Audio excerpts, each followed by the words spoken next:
E aí, meus amigos alvinegros, estamos aqui de novo para falar do Botafogo.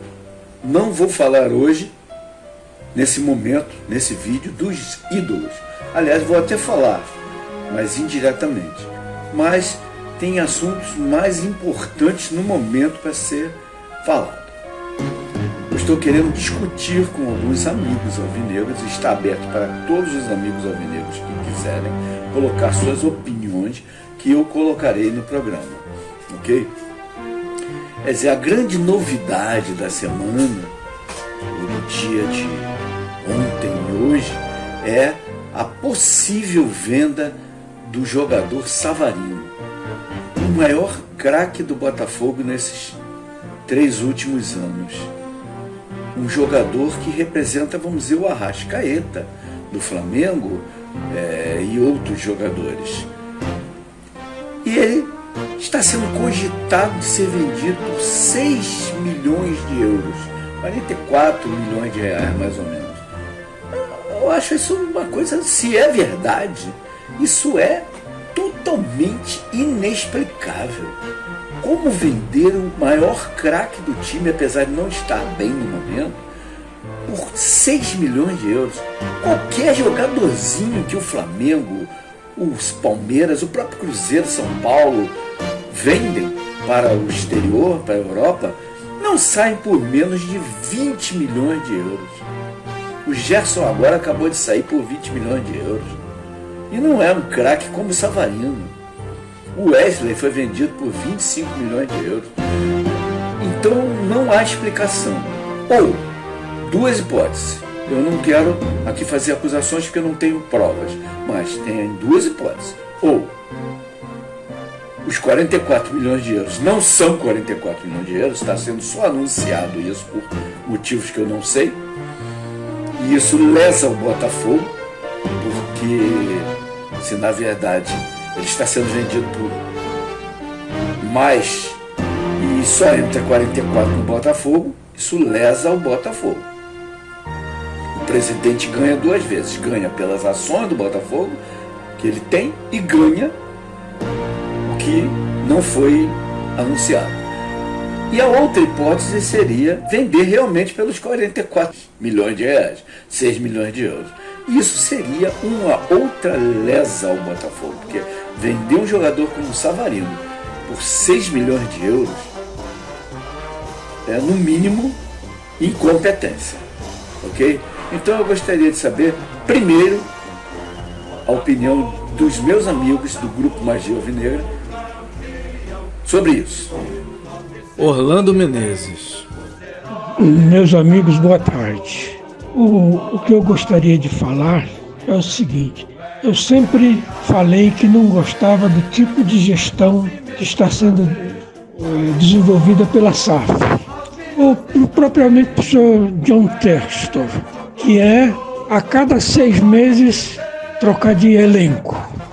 Ele contrata um jogador de alto nível, já dizendo que é para jogar só aquela temporada no Botafogo.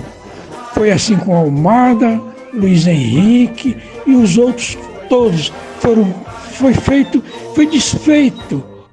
No começo desse ano foi desfeito tudo. Essa forma de gestão não dá certo. A cada 6 meses está trocando de jogador. Ninguém pega amor a um ao outro. A camisa do Botafogo, vou jogar por jogar. Vou vestir a camisa aqui que daqui a pouco eu estou saindo. Eu estou indo para a Europa, é a promessa que é feita. Foi assim com o Almada, foi assim com o Luiz Henrique. O Tiquinho foi dado de graça para o Santos. E está se procurando centroavante. Contratou-se Mastriani, contratou-se Arthur Cabral, agora veio esse da Itália. E o Tiquinho estava aí, ó. Era ídolo. Que gestão é essa? Que os jogadores não pegam liga um com o outro. O Gregory chegou o ano passado e já foi embora.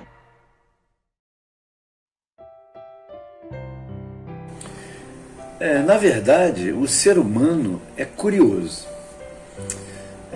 Nós temos uma tendência a criar mitos, né? Então, Criamos mitos políticos, a gente está aí, não vou falar os nomes, mas a gente vê aí opção de mitos. A coisa está ruim, aparece um mito, a coisa continua ruim, mas aquele cara virou um mito. A gente vê isso na política do Brasil, dos Estados Unidos, principalmente nos últimos anos. Bem, criamos mitos também no futebol. O Botafogo estava ruim, com dívidas, indo para a segunda divisão constantemente, mas voltando, porque os presidentes que estavam lá são botafoguenses e faziam de tudo para o time voltar. A verdade é essa.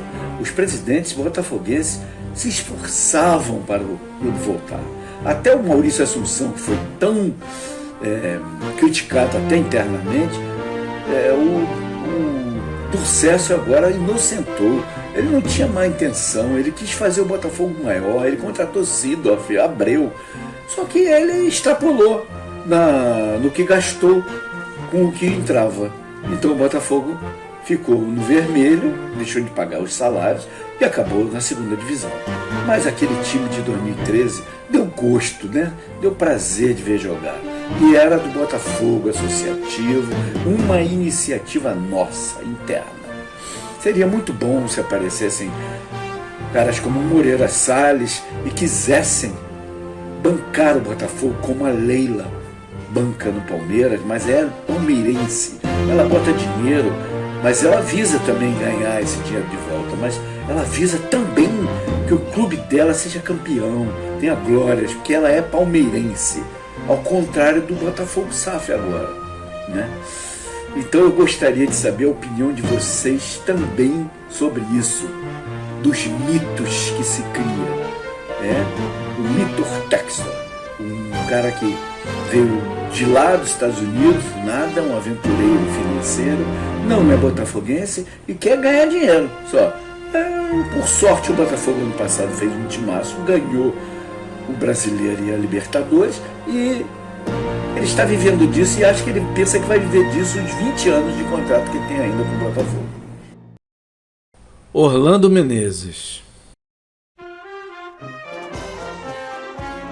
Essa gestão do texto está sendo prejudicial ao Botafogo. Ainda mais com essas vendas com dinheiro dizendo que comprou por tanto, agora vende por tanto, por outro tanto e não é justa a venda, como é a venda do Savarino agora. Um jogador é um craque e está sendo vendido a troco de banana. Então tem que rever muita coisa aí nessa SAF, senão o Botafogo vai sair prejudicado. É isso aí, meus amigos. Qualquer coisa eu volto a falar. Bem, vou mostrar aqui agora para vocês algumas estatísticas, alguns fatos, algumas coisas que aconteceram desde que o Botafogo se transformou em SAF, desde 2022. Compras, vendas de jogadores, coisas boas, coisas ruins, títulos. Vou mostrar, fazer um comparativo e eu quero também saber a opinião de todos, certo, sobre isso. Então aqui, nós temos aqui algumas contratações que o Botafogo fez e algumas saídas, os valores, os motivos e no que deram, aquilo que aconteceu de bom ou de ruim, ok? Para que se pese o que a administração atual está fazendo. Porque, na verdade, não se pode comparar. O Botafogo Corporativo não tinha recursos. É um clube de torcida média que não tem apoio da mídia, não tem apoio da Globo, não tem apoio da Petrobras, da Caixa Econômica, que coloca dinheiro lá dentro, e não tinha nenhum botafoguense rico, apesar de ter os Moreira Salles, que colocassem dinheiro lá como a Leila coloca. O Flamengo tem a Globo, tem a Caixa Econômica, a Petrobras, que o Landim está lá, né? Então ele consegue recursos. O Botafogo não tinha esses recursos, vivia com os recursos de sócio, de rendas e de alguns patrocínios pequenos que conseguiu. Bem, eu acho que estava levando, só que estava indo uma bola de neve, a dívida aumentando, etc, etc. A SAF veio ajudar muito, tirou isso do Botafogo, esse perigo de viver constantemente na Série B. Nós estamos desde 2022 sem esse perigo. Então, tudo bem, é uma coisa de bom. Mas vamos ver o que a SAF como patrimônio, como a SAF como empresa. Vamos ver o que a SAF como empresa potente que tem dinheiro, a Eagle, fez e o que poderia fazer e o que está fazendo e que não poderia fazer, ok? Está começando a colocar os interesses do presidente da SAF acima dos interesses do Botafogo. E eu acho que o Botafogo Social está apoiando coisas que não deveria apoiar, ok? Vamos ver aqui, então, algumas estatísticas do que foi feito. Eu vou mostrar e depois nós vamos comentar em cima disso, ok?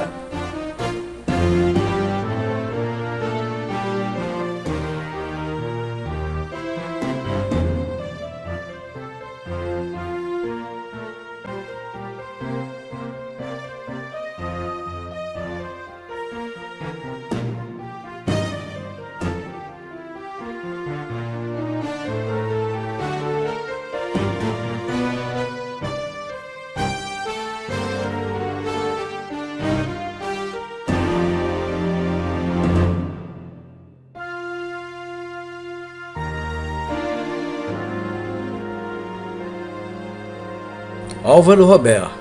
Bom, gente, para começar, eu preciso colocar em perspectiva o contexto que eu tenho do Botafogo. Eu comecei a me entender e entender o mundo em 1967. O Botafogo tinha um timaço. Aparecia para mim, na minha percepção, um jogador de futebol. As decisões passavam muito longe da minha vontade. Venda de jogadores, contratação de jogadores, eventualmente me satisfazia, em outros momentos não. E é exatamente o que está acontecendo agora que o Botafogo virou SAF. Para mim, contratação de jogadores, venda de jogadores, às vezes são satisfatórias e às vezes não. Para mim, o ano 2024 foi maravilhoso, porque o Botafogo teve uma equipe que talvez não tenha sido a mais qualificada de todos os tempos do Botafogo, mas que tinha uma condição de competitividade, de brilho, de eficiência, que nos deu talvez os 2 maiores títulos, porque aconteceu juntos, da história do Botafogo, da existência do Botafogo. E eu fiquei muito feliz. O Botafogo virou SAF. E desde que virou SAF, eu mantive a esperança de que as coisas funcionassem um pouco melhor, porque estavam funcionando muito mal. Eu percebo que o Oswaldo, que conviveu muito mais de perto com o Botafogo do que eu, que o Orlando, eles isentam, já em conversas comigo, isentaram o Mauro Ney Palmério, o Maurício Assunção, de quem eu tenho uma imagem péssima, de ambos. Ouvi de gente que vivia no Rio de Janeiro na época em que eles foram presidentes, me dizer que eles saíram de lá de dentro muito mais endinheirados do que entraram. Não tenho provas disso, não posso afirmar, mas as pessoas colocaram isso assim. Não tenho provas no sentido de apontar o dedo na direção dessa gente. Como também não tenho provas para apontar o dedo na direção do João Textor. Sou grato a ele pelo que ele fez com o Botafogo. Ele já pagou mais da metade das dívidas do Botafogo e o restante está equacionada em planejamento para ser pago sem sustos. Sou grato a ele por isso, mas não sou cego por isso de não ver as vezes que ele erra. Acho que ele erra também. O que eu entendo é que ele, enquanto investidor, ele precisa, faz parte da natureza dele, do negócio, ele ter lucro. Só que eu entendo que ele pegou uma mina de diamantes, que é o Botafogo, porque o Botafogo tem uma tradição no mundo do futebol que alavanca qualquer iniciativa bem planejada, bem calçada e que tenha meios de implementar esse planejamento. Com relação à atuação do João Textor, na prática, sendo pragmático, como eu comecei a ser nesse momento, o Botafogo está numa situação muito melhor do que já esteve. O Botafogo está em todos os noticiários sendo elogiado o tempo inteiro, a não ser por aquelas pessoas que desde sempre apresentaram má vontade em analisar as coisas do Botafogo. E o Botafogo tem entrado em todas as competições que entra como um competidor respeitável, temido, coisa que eu não via há muito tempo. Então, o Geraldo que o João Textor fez para mim, me deixa grato e satisfeito. Este ano em si tem acontecido muitas coisas que eu condeno, que eu acho que foram feitas erradas. Algumas contratações, certo? Teve gente que aplaudiu a vinda e que, como aconteceu historicamente outras vezes, não renderam ou ainda não renderam o que se esperava deles e que me decepcionaram e que me decepcionam. E teve gente que eu achei que nem deveria ter vindo e vieram. E, por exemplo, como esse último Cris Ramos aí, parece que vai acabar sendo uma boa contratação. E esse eu achei que não devia ter vindo, veio da segunda divisão da Espanha. Ai, meu Deus, tá entendendo? Agora, eu acredito que todas as vendas de jogadores que o João Textor está fazendo por uma motivação de urgência financeira. Eu tenho a impressão que o que está acontecendo é isso. Ele perdeu o controle do Botafogo quando ele investiu no Lyon e deve ter perdido dinheiro lá. E ele chegou a um ponto que ele tem que levantar uma grana para adquirir esse controle de novo. E ele está fazendo o que é necessário enquanto investidor financista para levantar essa grana. Isso para o Botafogo está sendo muito ruim.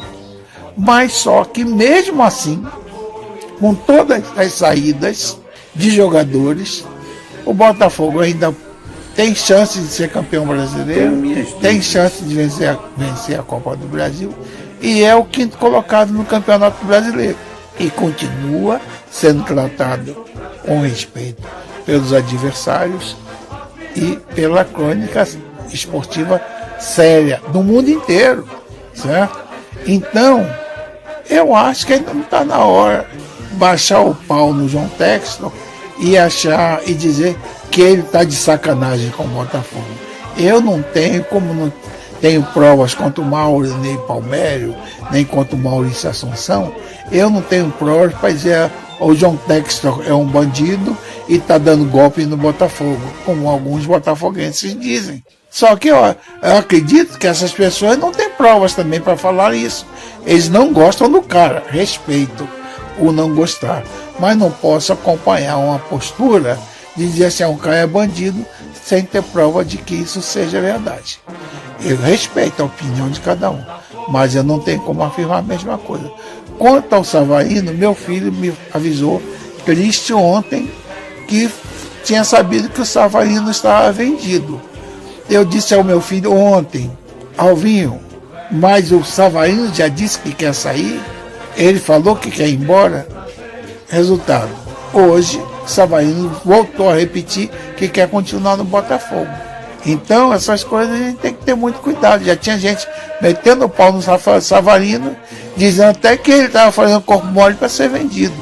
É complicado a gente chegar e meter o pau nos outros porque está insatisfeito com a situação.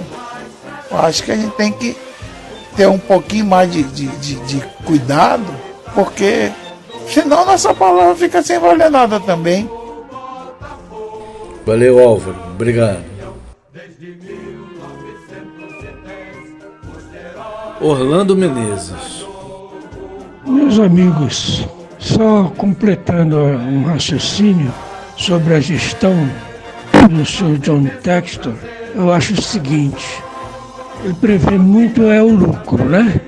Mas se ele tivesse a ideia de ter um elenco de gabarito, como foi feito em 2024, que ganhasse títulos, ele com 3 temporadas no mínimo cada elenco, seria bem mais lucrativo e muito melhor para todo mundo.